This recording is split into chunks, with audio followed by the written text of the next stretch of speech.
It feels like most people long for beautiful, happy, stable relationships, at least at some point in their lives. But then I've also noticed that a lot of people tend to struggle in the area of love. So what's going on here? Why do people run into different issues when creating relationships or looking for relationships or dating or meeting people? And then how do we form happy, stable relationships that satisfy us on a deeper level? Hi guys, my name is Polina and I have had multiple serious relationships. If this is your first time on my channel, I welcome you here. I'm very excited to see you here. And today I just want to share 3 major points of how to establish happy, stable relationships and how to enjoy them and ensure their longevity. What I'm going to be sharing today is just my perspective, so always feel free to disagree if you may. But I am in a very happy and loving relationship right now. Very, very thankful for my boyfriend. And that's why I want to share some principles that have guided me here and that I see as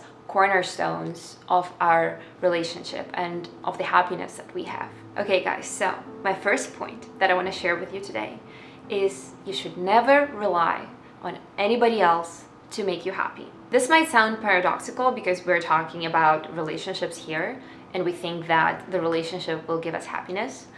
But I think the best way to establish a happy relationship is to first be happy yourself, independently. I genuinely do not believe that others can give us happiness. I think they only amplify what we already have inside of us. So if we have some discord inside of us, the other people will just be amplifying that. Or if we have happiness inside of us, other people will be amplifying that. Because the world is ultimately like a mirror. What we project into the world, we receive from the world as well. So that's why the number 1 rule of happy, stable relationships is to exude happiness. And then you will start receiving happiness in return. And your own happiness will be amplified multifold. The same principle applies to starting relationships and finding love. Overall, I had 3 serious relationships. And each one of them started when I was in a very happy place in my life. I have always encountered love when I was so excited about my own life. I didn't have any expectations for somebody else making me happy. I didn't have any expectations about even meeting anybody. I was excited about my own life. I was open to all different ideas. And I was like, oh wow, like I'm enjoying my life. My life is adventurous. So many things are happening in my life. And at those moments, I never felt like I needed someone to like comfort me or be there for me. I was just enjoying everything I had and appreciating that. And in all 3 of my relationships, when I was this way, that was precisely the time when my partners would approach me. So once I noticed that pattern, my theory about happiness was confirmed because I'm like, yeah, you should be happy yourself first. And then the others will seek you out because you're going to be like a ray of sunshine. You're going to be exuding all that positive energy, and so the others will be drawn to that. I also think this point is very important during the relationship, in the beginning of relationship as well, because that helps you to avoid emotional dependency. Of course, we're all dependent on others to some extent.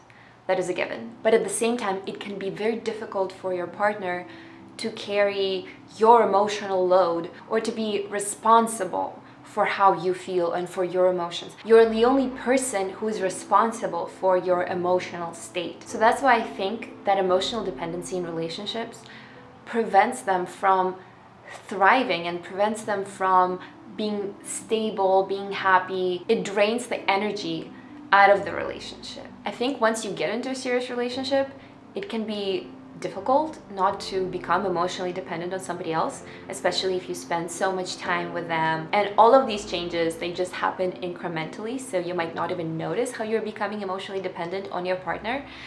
But at the same time, it's still good to check in with yourself once in a while. And I think it's also good to have some space here and there and just to spend time with yourself, with your own friends, while also spending time with your partner, but just like preserving your own tidbits of life.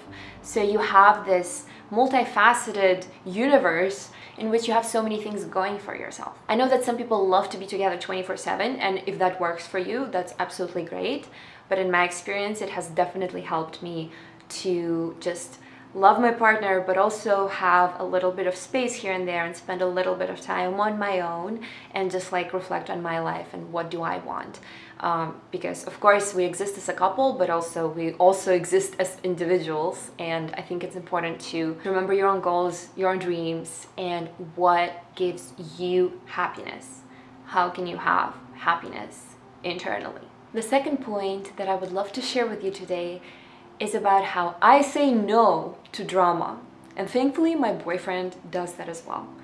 Drama is a big no for me. I'm not into this dramatic type of love where people are constantly fighting and they're like hot and cold all the time.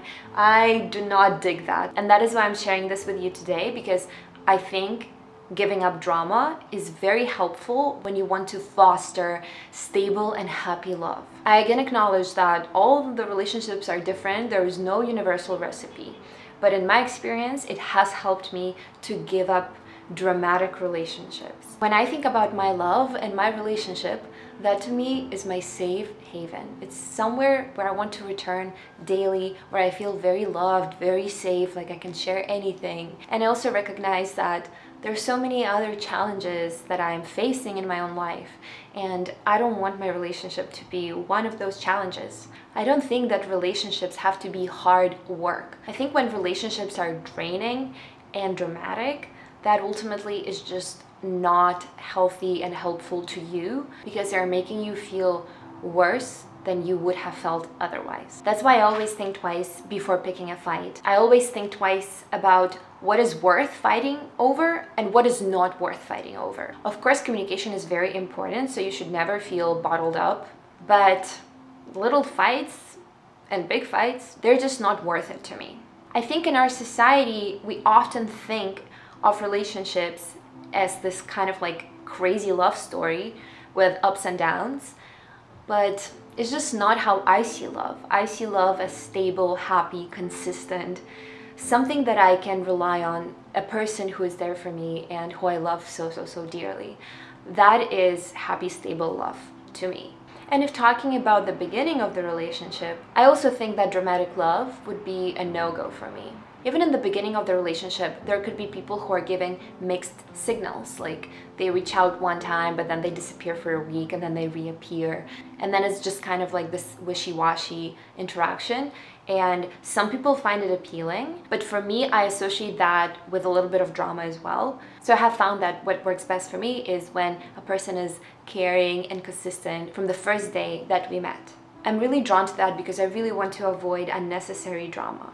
And when a person is consistent and caring, it indicates to me that they're anti-drama as well. I also want to mention that it's very important to focus on the positives. It goes along with everything I had just said. And there is this very interesting theory about the ratio of good to bad things that occur in a relationship. There is this relationship researcher / psychologist, his name is John Gottman, and he came up with this idea that healthy couples have a good to bad ratio of at least 5-1.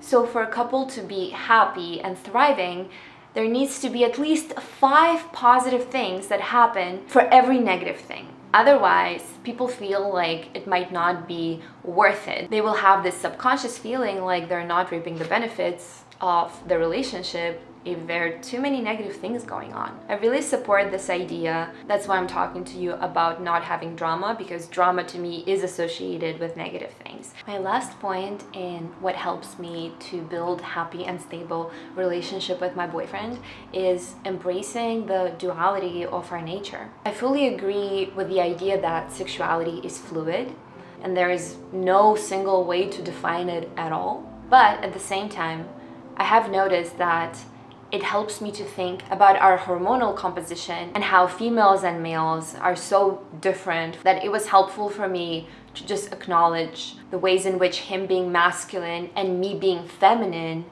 work together.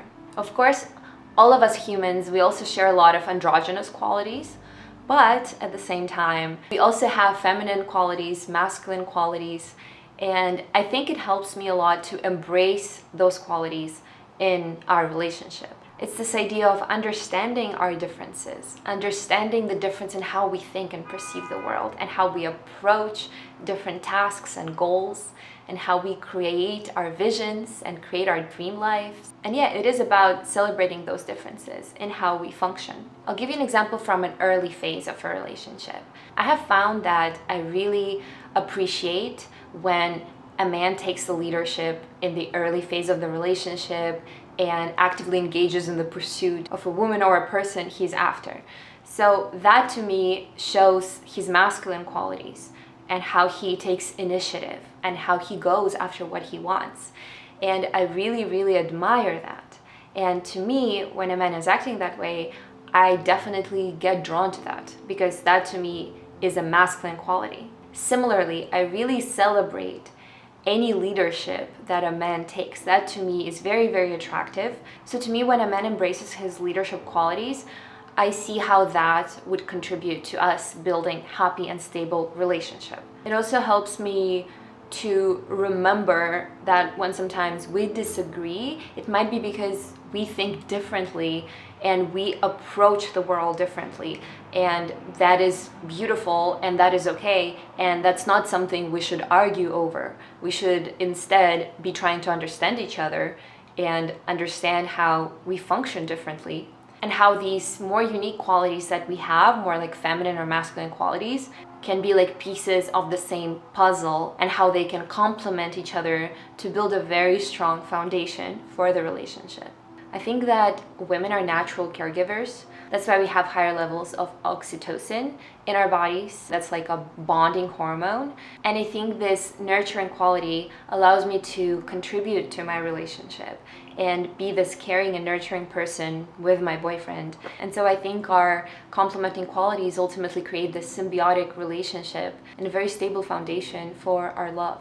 I initially wanted to only record 3 points that I wanted to talk about, but I also want to mention one last thought that I have, and it is about giving space to the person you love and giving them freedom. I think accepting the person for who they are is probably the most fundamental idea. It's so important, in my opinion, to give your loved one space to be themselves and not try to change them, and allow them to pursue their passions, and allow them to have fun and enjoy life, and not feel like somebody imposes on them or creates like some sort of cage around them. It's very important to be able to breathe in a relationship and not feel like the relationship is an obligation. We are all ultimately beings who want to be free, and so in our freedom we choose to be with each other. It's always a choice to be with each other. So these are some of the thoughts I have on happy relationships.